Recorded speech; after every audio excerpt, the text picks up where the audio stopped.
Particular books or people that you didn't know that you came across that you think you'd recommend to people to connect with, that you felt were powerful for you, while you were obviously, now that your book's going to play the same role for so many others? Gosh, I mean, so many. And then, yeah, some people I know, some I don't. And also a couple books I've read recently, actually. Travis Alabanza's book that came out in the UK, comes out here, I think, next month, called None of the Above, is just astounding. I don't know if you're familiar with them. I'm not. No, I'm not. Yeah. Brilliant. Also a British book called A Trans Man Walks into a Gay Bar by Harry Nicholas, I believe. Stunning book. Anyway, I just sort of like just read those. Oh, and I just read a collection of, I don't know if you're familiar with Lou Sullivan. Mm-hmm. They've published like massive amount of his diaries, which I just read. And that was actually quite an interesting read, because at first you're reading someone's diary, like it is very, I did this, then I met this person, and then you really get into the flow of it. And it's very, it's beautiful, it's emotional and intense. And Janet Mock's books, which are stunning, those I read probably around the age of 30. Thomas Page McBee's book, Amateur, and Man Alive.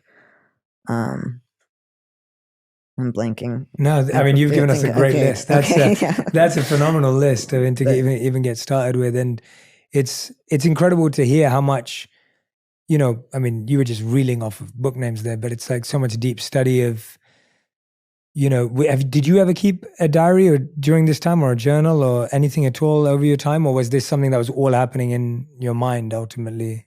Mine, for the most part. There were I did go like hunting and for any kind of old writing from whatever age. And I found some things as a teen, late teens, and like little things from in my 20s, and did kind of regret not writing more, because a lot of those were really helpful and fascinating to just read, thinking back.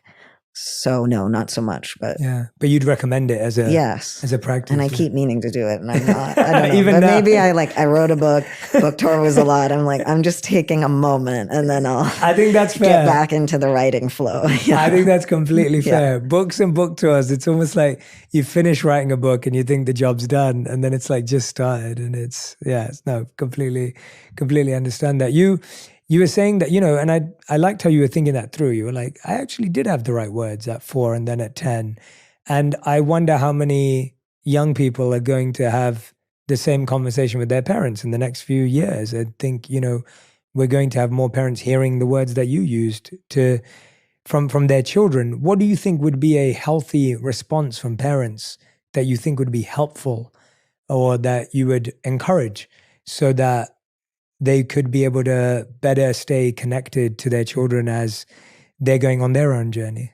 I think you really need to just listen to your children and not be dismissive of what they're expressing, not shame them or embarrass them for what they're expressing, and allow a child the space to explore, I mean, even as an adult, the things I was saying to myself, the things I'd internalized.